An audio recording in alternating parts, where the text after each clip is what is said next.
Hello all, I'm Dr. Vikrant Kishore and I'll be talking about the Bombay Talkies and the Australia-India connection. While many of us think that the Australia-India cinematic connection is something that has been occasional and mainly explored post mid-1990s onwards, but I must tell you the relationship goes way back to the glorious studio era of Indian cinema. Two people stand out, Marianne Evans, popularly known as Fearless Nadia, an Australian who found great success in Indian cinema. The other is the great Himanshu Rai, one of the pioneers of Indian cinema, founder of the Bombay Talkies. It is through his grandsons Peter, Paul and Walter Dietze, based in Melbourne, that many of his work and behind-the-scenes stories have come to light. Through some exciting works such as the Bombay Talkies Exhibition that was held in Melbourne from 8th February to 2nd July 2017 in the Australian Centre for the Moving Images. Today I have Peter Dietze with me to discuss Bombay Talkies and throw some light on his work. Peter is a creative director with Turner and Dietze Creative in Melbourne, who in his 30s discovered that he has an Indian connection, that too with the famed Indian filmmaker Himanshu Rai. Thus, he and his family embarked on a journey to explore their Indian heritage and to bring to the world the pioneering work that Himanshu Rai did as a filmmaker in India, especially with the foundation of Bombay Talkies, one of the three big film studios of India in the 1930s. Before we get into the interview mode, I would like to provide an overview of the Bombay Talkies and Himanshu's work. I'm going to throw some big names of Indian cinema, and can you guess the connection between them? Himanshu Rai, Devika, Rani, Ashok Kumar, Dilip Kumar, Devanand and Madhubala.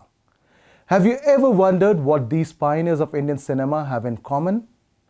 Well, they were all associated with the Bombay Talkies, one of the first film studios of India. Himanshu Rai and Devika Rani were the initial founders of the studio and collaborated with others to make the studio a formidable film company of India. Himanshu, a lawyer turned filmmaker, was passionate to tell stories of India. He said, "I, for one, want to produce films on themes which are based on life and problems of India today. It is equally important to remember that only through such an outlook can India be regarded as a country out of the past and as a country of today. A living entity and not a land of fairy tales."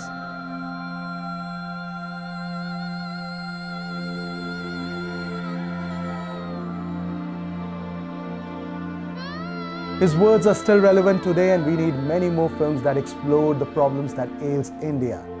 Co-founder of the Bombay Talkies, Devika Rani is regarded as the first lady of the Indian cinema for her body of work, her electrifying screen presence, acting and producing many landmark films.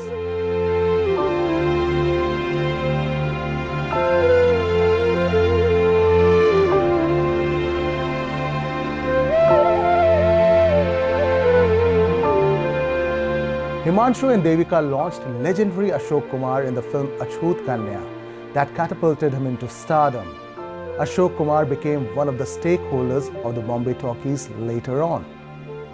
The Bombay Talkies studio, with its high-tech movie studio, laboratories, editing rooms and preview theatre, was the first film company to be registered as a company under the Indian Companies Act.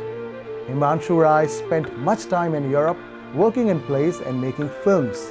He collaborated with many European filmmakers, but his collaboration with the German filmmaker Franz Osten stands out. Osten partnered with Himanshu and worked in India and directed around 15 films for the Bombay Talkies from 1935 to 1939. I will now move on to the interview section with Peter. Hello and welcome, Peter. So firstly, tell us about Bombay Talkies and its founder Himanshu Rai. Well, to understand the Bombay Talkies and Himanshu Rai, you have to really go back to the early 1900s because that's where it all really began.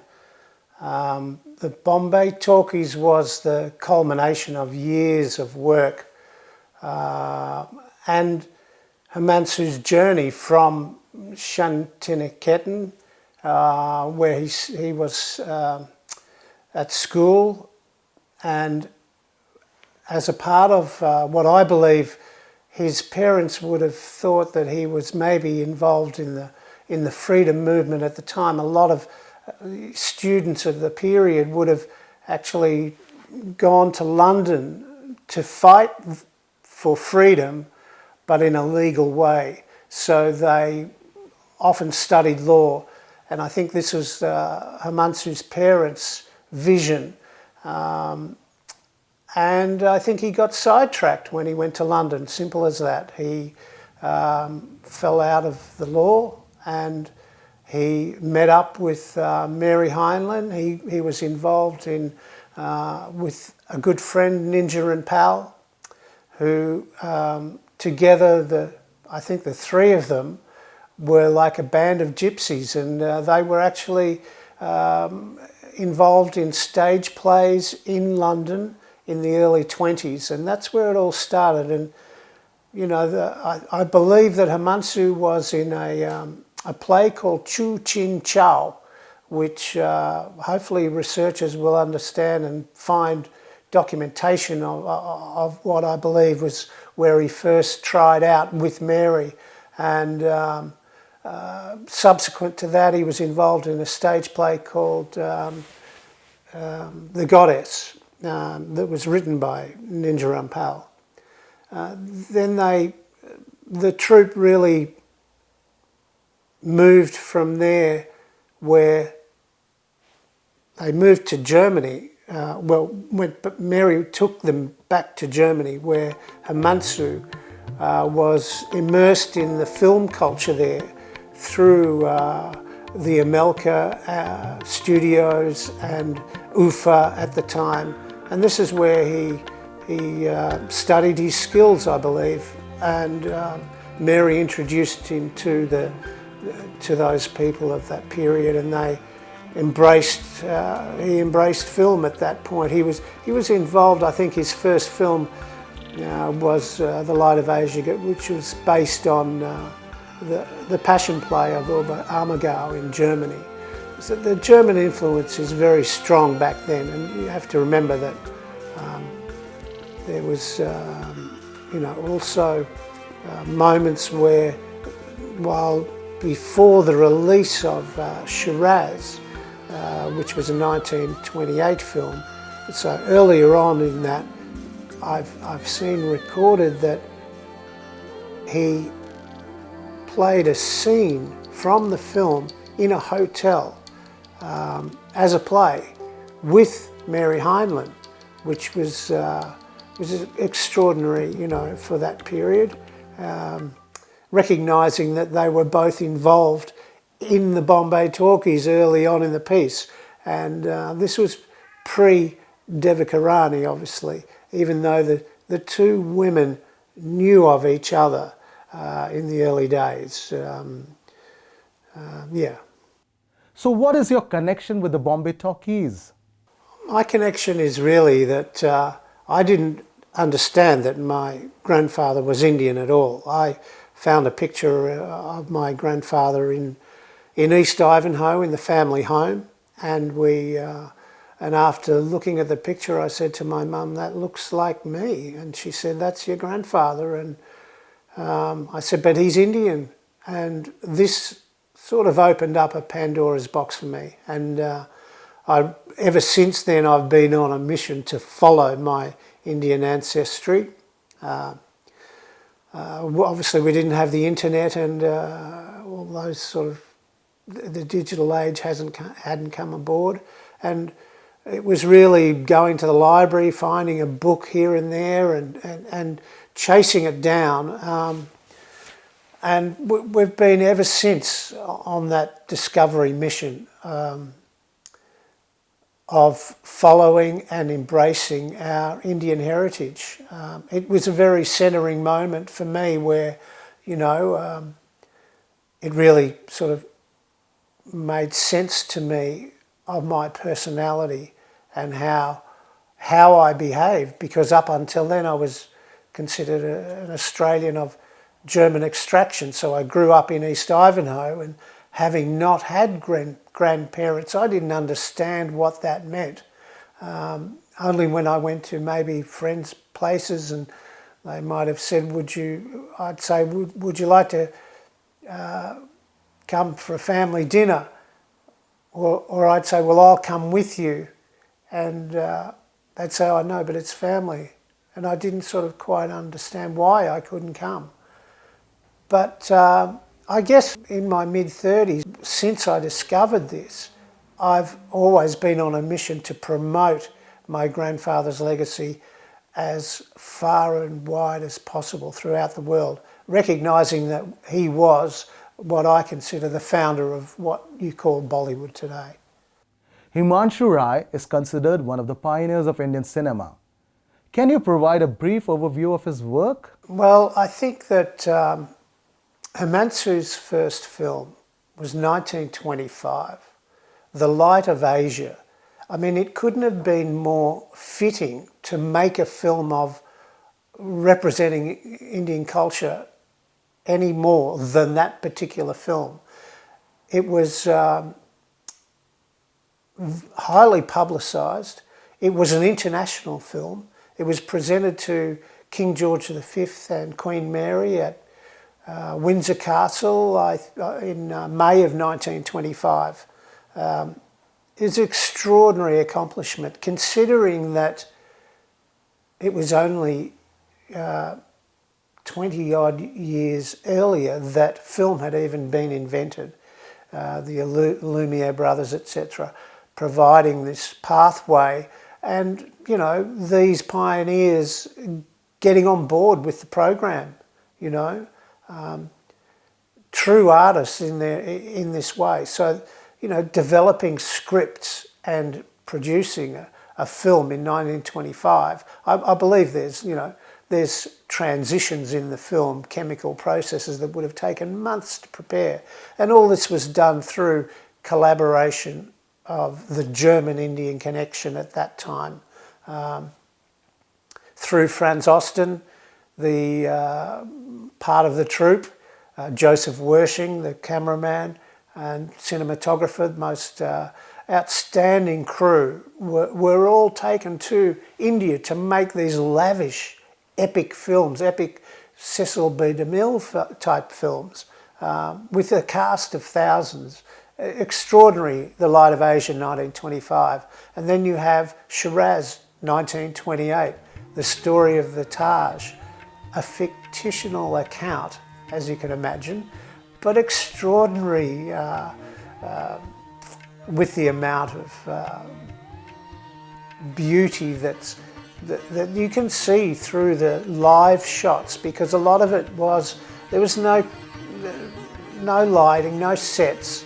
It was all raw, and extraordinary performances, I might even add, by Himanshu, my granddad, was wonderful, wonderful.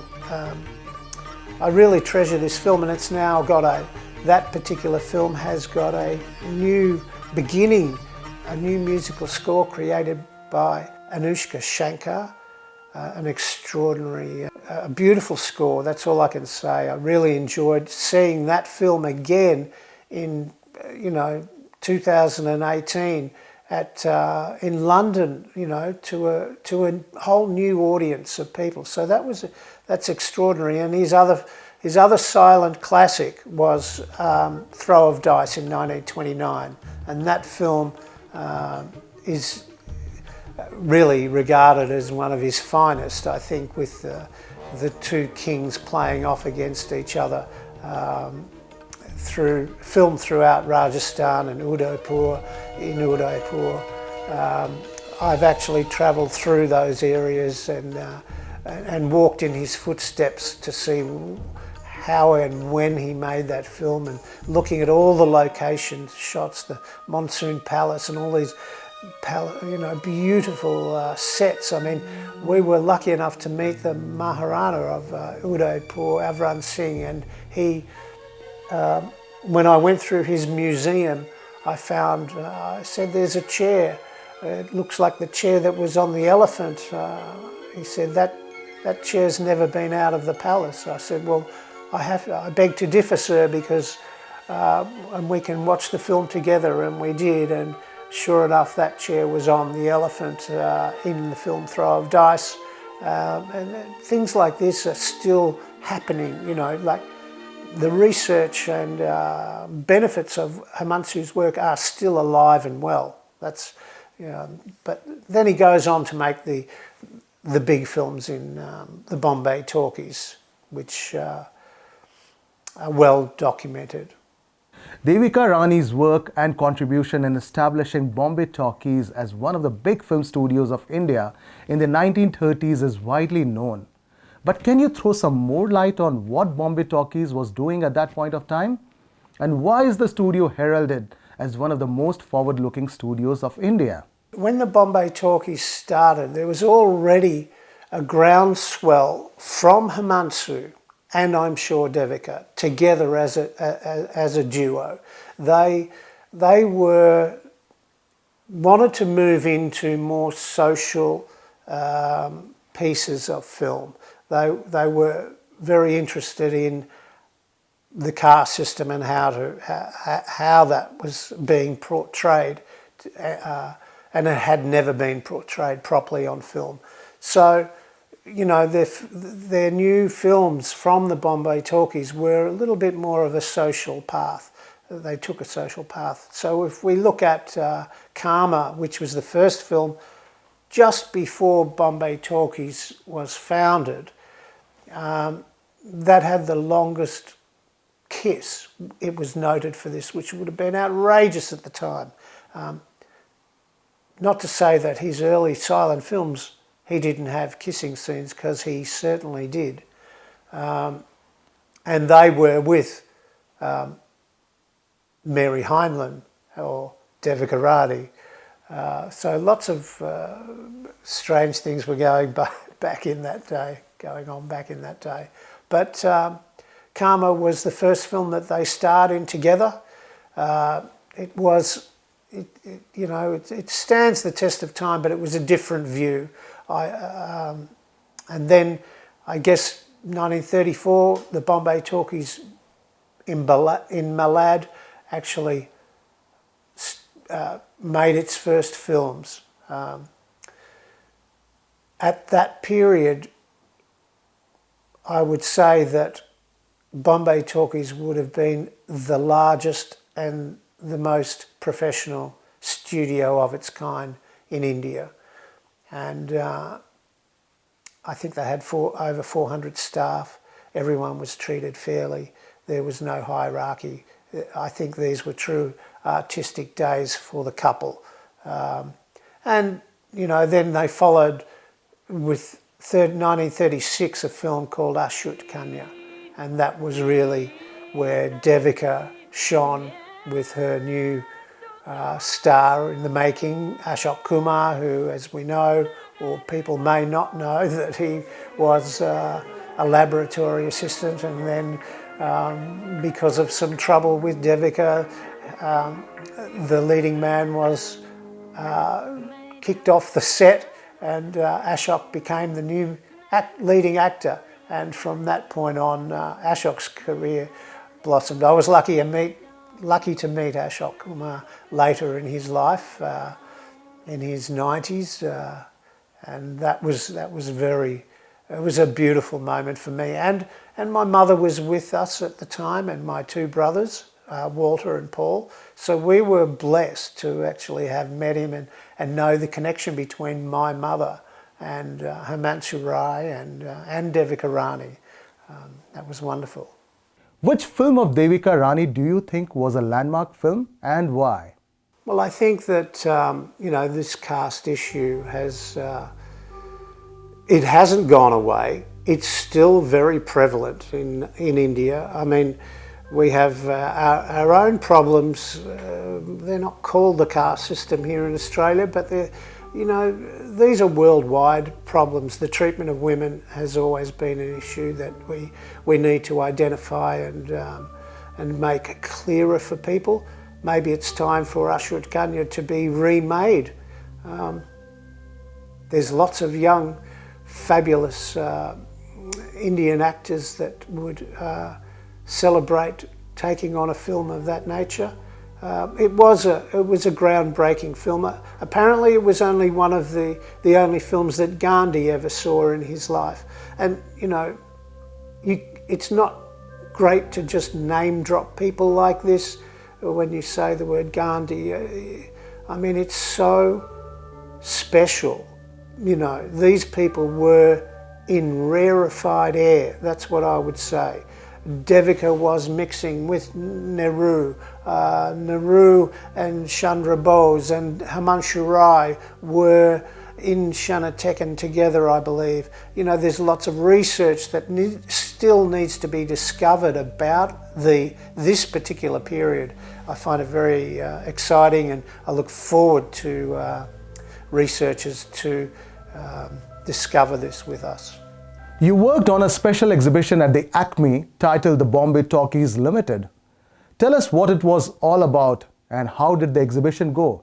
And what was the outcome of the exhibition? Well, again, this is, I had been working, I think the exhibition was in 2018 or 2017. We had tried to move on getting an exhibition up and running to promote my grandfather's legacy, which hadn't really been, the story had never really been told. I guess I'd been working on that 10 years before we actually initiated this program, what I call the Bombay Talkies project, which is an ongoing thing for me. It's really about how to promote Himanshu's legacy all around the world. And I guess that's my destiny until I'm not here anymore. So with that, you know, we did manage to create an exhibition in Melbourne, which is our hometown. So having it in the heart of Melbourne, in Federation Square, supported by ACME, the Australian Centre of the Moving Image, was very important to me. It wasn't meant to be a private exhibition. It was meant to be for the general public, at no cost to them, to come and be a part of the new young Indian diaspora that was in Melbourne, or that is in Melbourne, which, you know, the population is growing and growing, and there's a lot more Indian influence coming. And it's wonderful to mix these cultures together. And so to have an Australian presenting a Bombay Talkies exhibition in Melbourne is quite crazy in itself. But I think we had maybe over 100,000 people view that exhibition over a 6-month period. It was a snapshot of what I call the Dietze family archive, which is over 3,000 pieces of material. We showed 75 pieces of a 3,000 piece collection. The collection was gifted to us from the Rurik Museum in New York through the kind efforts of Daniel Anton, who has still since passed away, a very good friend. And you know, we're entrusted with looking after this legacy. Therefore, you know, that exhibition is what I call a vignette of what is to come. And I'm hoping that maybe through this film that other people will find a benefit to seeing the rest of this beautiful archive that we have, so that we can actually promote it around the world. There definitely needs to be an exhibition in London. There definitely needs to be an exhibition in Germany. And there definitely needs to be one in India, where we would love to bring all of these things back and leave them in India, which is where they belong. But to get this happening costs a lot of money and a lot of time. So I'll leave that up to all the viewers. Maybe they can help us through that. I don't know, but we think it's very valuable. Not just, you know, what is the outcome of this exhibition? It's going forward and presenting new exhibitions to new people to get an understanding of what the real roots of Bollywood were. And so we're very positive about doing that. And I hope, you know, the pre-COVID and the post-COVID worlds are just... it was and is a vibrant cultural mix in Australia for promoting and exhibiting India's film history. So what is your view on the current Australia-India film relations? Do you think much work is needed in this space? Well, I think I've sort of answered it in the last phrase, but there's certainly a lot of growth, and we've stalled in the last 12 months because of certain health issues around the world, but that has maybe given us a chance to regroup and maybe to learn how to promote these very important parts of history to a new younger audience, and how we go about that is up to us. As I said, exhibitions are very important. They'll take maybe a different format. We've started a new website called the bombaytalkies.com.au. We'd love to encourage researchers to be involved in our archive. We would like to do as many exhibitions over the next 5 years as possible. We do think that this is all leading to hopefully preserving the heritage of the Bombay Talkies. While other people may have self-interest and other views, my interest and my view is that we would like to collaborate with our Indian diaspora and make more films. When we speak of Ashut Kanya, maybe there is that remake that should be entrusted to a new young filmmaker. Perhaps we can make sure that the Bombay Talkies studios in Malad are preserved. Amrit Ganga, who's a fabulous author who is very passionate about the history of the Bombay Talkies, has written many articles on and tried to steer focus on making sure that the buildings themselves are preserved. This is up to the Indian people in Mumbai and is that Mumbai/Bombay? I'm not sure. But I really think that they need to be preserved, and if we can help facilitate that over the next period through creating a museum, etc., to bring these gifts back to India, it would be a wonderful gesture. Many thanks, Peter, for joining us. The legacy that the Bombay Talkies has left behind is amazing. The work done by it, be it in terms of film production, storyline, music and dance, and the kind of phenomenal actors and stars it produced, needs to be studied and discussed much more. And we hope to keep this conversation an ongoing one. Thank you for joining us. Thanks a lot, Vikrant.